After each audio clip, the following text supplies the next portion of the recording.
In this lesson, we are going to cover the laws of sines and cosines. When we've been talking in this lesson, in this unit, about sine and cosine and tangent. Now, we can use sine, cosine, and tangent when we are trying to find the missing side or angles of a right triangle.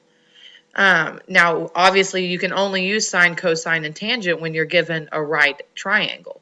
But what if you're not given a right triangle? Well, we can still use sine and cosine in a different way to find the missing sides and angles of triangles that are not right triangles. So that's what we're going to do today. We're going to use the law of sines to find the missing measures in triangles. We're going to use the law of cosines to do the same thing. And then we're going to use the law of cosines to find a missing angle measurement in a triangle. So remember, with all trig functions, and this is more for, this is just for right triangles, right? SOHCAHTOA, because if it's not a right triangle, we don't have a hypotenuse, right? So, but just for recap, okay, sine, cosine, tangent, those are your opposite over hypotenuse, adjacent over hypotenuse, opposite over adjacent. Okay, so the law of sines. If you are given a triangle that is not a right triangle, so here, right, we have a triangle that has no right angles. We can use the law of sines to find the missing measures of a triangle if the following conditions are met. Okay, if you're given two angles and any side, so that would be angle, angle side, or angle, side, angle. All right, so remember those from our congruence theorems. All right, so if you're given two angles and any side, then you can use the law of sines, or if you're given two sides and the non-included angle. All right, so for example, if you're given side B and side A, and then you're given angle B, you can use the law of sines. So here we want to use the law of sines to find each measure. Okay, we run around the lengths to the nearest hundred and the angle measures to the nearest whole degree. So depending on what it asks us for. Okay, so what the law of sines tells us is that sine A, and remember sine A, the big A, big B, and big C are your angle measures, right? Sine A means sine of this angle over A, the side length. And if we notice sine A over A, it's just the angle, sine of the angle over the opposite side. Sine of B over the opposite side. Sine of C over the opposite side. So if you're not given a triangle like this one, right, it doesn't say ABC, it says SQR. Okay, all it is the sine of the angle over the opposite side equals the sine of another angle over the opposite side. So for example here, if we have angle S, we want to find angle R, all right? So this is our unknown that we want to find. So here we're given this angle, 52, and we're given its opposite side, okay? And remember what we talked about earlier, when you're, if you were in 202, okay, so if you're in geometry 202, your quiz and your test will help you to know which law to use.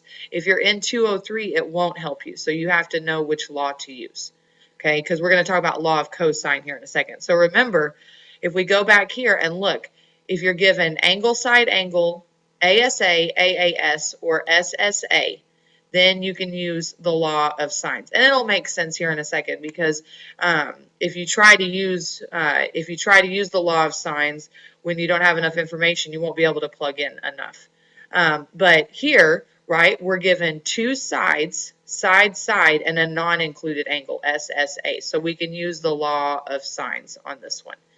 Okay, so here we have sine, so we would put sine 52 over the opposite side, which is 26. And then we want to find R. So we can put sine R over the opposite side, which is 32. Okay, so now we have sine 52. So now we're just going to multiply. We're not going to cross multiply both sides, because here, if we multiply this 32 by sine 52, then that gives us sine R by itself. Right, so then we're left with sine R equals 32 times sine 52 over 26. So now all we have to do is just go put that into our calculator.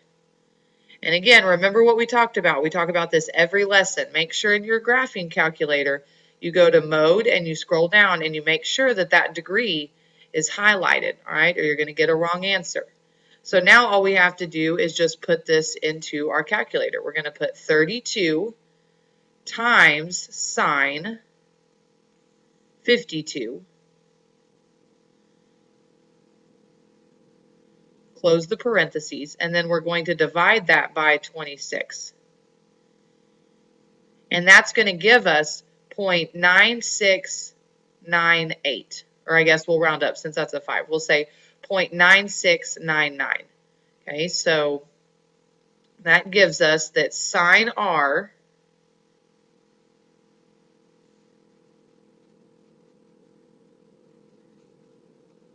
equals 0.9699. All right, so now though, if we go back, we're not quite done yet, right? Because it wants to know the measure of angle R. All we did here was give it the ratio, right? The ratio of the angle is 0.9699. So what we have to do now is go back and find the inverse, right? Because the inverse is when we can put in a ratio. So we're going to put the inverse of sine. We're going to put 0.9699 in there. And that's going to tell us that the angle measurement, and remember it told us to round up to the nearest whole degree for angles. So that's going to tell us that the measure of that angle is 76 degrees. So we know that the measure of angle R is 76 degrees.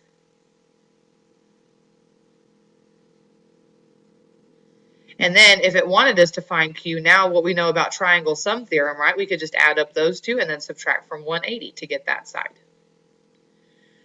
Okay, so this one says, use the law of sines to find each measure, round the lengths to the nearest hundredth, and angle measures to the nearest whole degree. So on this one, okay, we are wanting to find side U. All right, so again, we look at what information we're given, right? So we have the sine over the opposite side. So here we have sine 59 over U. And then here we have sine 88 over 9. So now here we are going to have to cross multiply since the U here is on bottom because we want to get U by itself. So here we have sine 59 times 9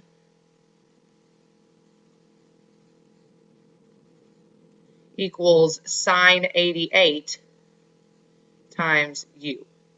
So then we're going to divide by sine 88 on both sides.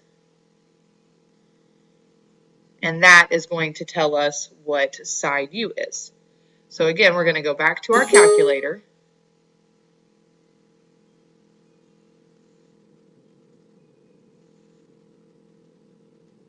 And then we're just going to put this in. We're going to put sine 59 times 9. And we're going to divide that by sine 88. And you can just put it all in there at once. And that tells us that the length of side U is 7.7.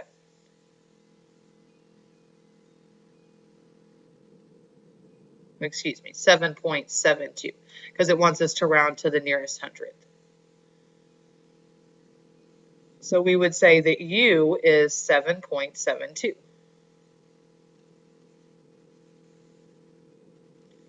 Okay, now the law of cosines, all right, because what if you're not given, what if you're only given two sides and an included angle, right? So if you're given two sides and then an included angle, SAS, or if you're given three sides, then that wouldn't give you enough information to use the law of sines. So in that case, if you're just given this information, the SAS or SSS, you're going to use the law of cosines. All right, now these look really complicated, all right, and they're not that complicated to use, but they are hard to memorize. So make sure whenever you're taking your quiz or you're taking your test, keep these handy, all right? Nobody's asking you to memorize these, all right? You can have these, you know, when you take your test, so just make sure that you have them.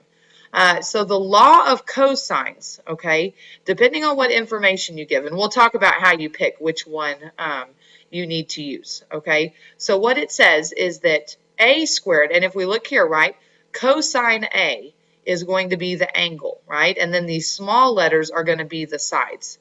Okay, so what that says is that a squared, the side, equals this side, b squared plus c squared, minus 2 times b times c times cosine A. All right, so, and I'll show you how we're going to plug all of that in and how we would use the law of cosines to find these missing measures. And actually, let's go do this one, and then we'll come back and do that other one. So on this one, okay, we want to solve for D. Okay, so we're going to solve for this missing side right here. Now, for the law of cosines, what I like to do, and what might be easier, you don't have to do it this way, is if you want, no matter what, it doesn't matter what order or which way you letter your triangle. If you're, since the law of cosines is given in A, B, C, what you could do is just go rename your triangle. That way it's easier to use your formula. So instead of D, E, F, we're going to do A, B, C. Now the thing that's important is that whenever you label the sides then, okay, if this is angle A, then you're going to have to label this side A. Okay, this is angle B, so we would label it side B. This is angle C, so we would label it side C. Okay, so here it's wanting us to solve for D. Okay, so what we have to look for is what included angle we are given. All right, so because we have to be able to put in an angle for cosine up here. All right, so if we want to solve for D, okay, if we look across here, we have the 50 degrees. So actually we're looking at cosine A and A squared. So we want to use this side right here. Okay, we want to use A squared equals B squared plus C squared minus 2BC cosine A. All right, so now if we have A squared, all right, we know that A squared is D. So we can say D squared. All right, B squared, if we look here, side B is 56. So we have 56 squared plus C squared, which is 48 squared, minus 2, okay, BC, B is 56, C is 48, and then we multiply it times cosine A, so that's cosine 50. All right, so that's just how you plug in all of your numbers. All right, so now we're going to go about solving this out. Okay, so we're going to take 56 squared, so 56 times 56 is 3,136. 48 squared is 2,304. And then 2 times 56 times 48 is going to be 5,376, still times cosine 56. All right, so our next step, remember, multiplication all has to come first, okay, before we add and subtract all of these numbers together. So our next step then is to go take 5,376 and multiply it times cosine 56. So that's what we're going to do right now. We're going to take 5,376. We're going to multiply it times cosine 56. And that gives us 3,006. And we're just going to leave that there. We're not going to put the decimal. So we'll just round to the nearest whole number. So that gives us 3,006. So now we can go back and we can plug that in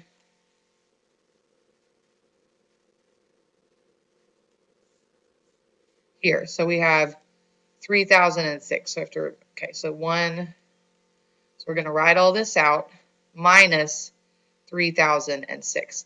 So now we can add and subtract all these together. We can take 3,136 plus 2,304 which is 5,440, and then subtract that from 3,006, which gives us 2,434. Now, if we look here, we have d squared, right? D squared equals 2,434. So what we have to do is take the square root of that number, and d is going to give us approximately 49.34. So around there. And depending on how you round your numbers, you might come out with, a few different decimal places. But it's going to be approximately 49.34. So we know that that's the length of that side. Okay.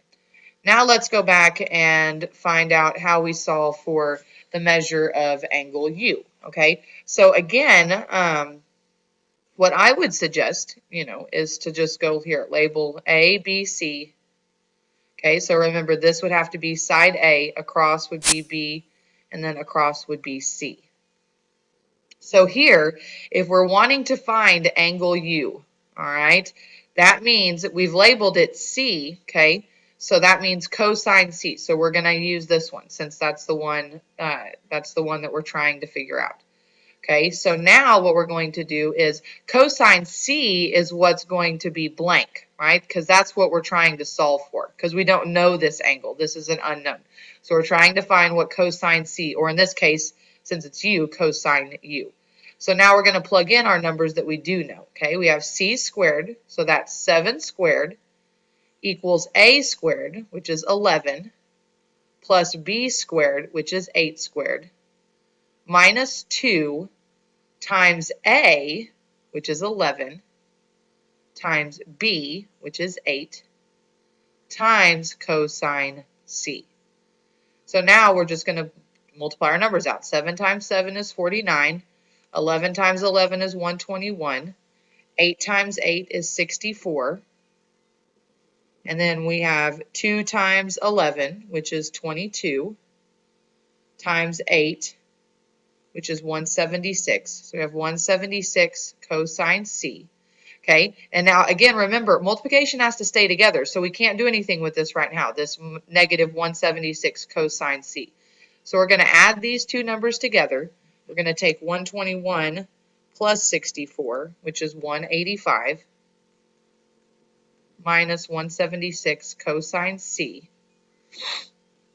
And now we are going to subtract 185 from both sides.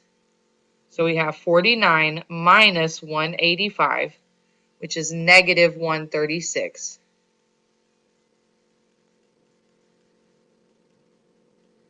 Okay, so now we can divide by negative 176, and that makes everything positive, right? This crosses out. These become positive. So I know cosine C, and remember C is our answer, right? That's our U, equals 136 over 176. Okay, so let's go, so we're going to go put that into our calculator. So here we have cosine, and then we can put in 136 over 176.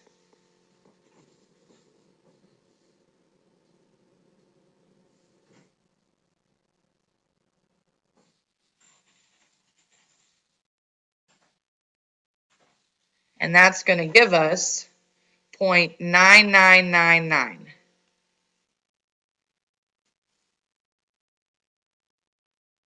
Okay, now again, we're wanting to find the angle, right? Because all this did was just give us the ratio. Cosine C equals 0.9999. So what we have to do then is go back and put that inverse cosine to get the angle.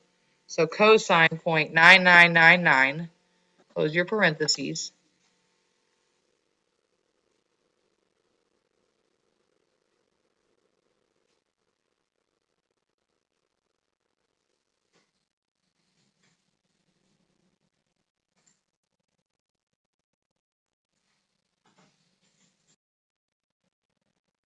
Okay, I'm sorry.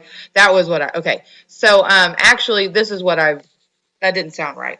So what we actually On this one, remember we already had our ratio, right? Cosine C equals 136 over 176. So that's what we put in for our inverse cosine. We would put in 136 over 176 to find our missing angle measure, which is 39.4, and it wants us to round to the nearest whole angle. So we would say that that angle measurement is 39 degrees.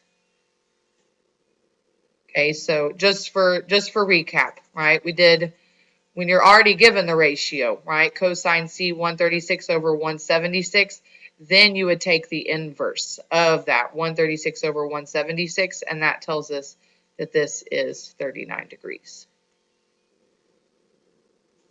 Okay, and just as a reminder, if you're in 202, okay, so this is just for 202B, the quiz will tell you which law to use, okay, so make sure you have those available. Now, if you're in 203, all right, still make sure you have your laws available, but it's not going to tell you which one. You're going to have to decide which law to use. And again, just as a recap, remember when you put it in the mode, okay, you got to put it in degree mode whenever you're going to solve with using sine and cosine. So mode, arrow over to degree, and then that would be the end. And that is the end of law of sines and cosines.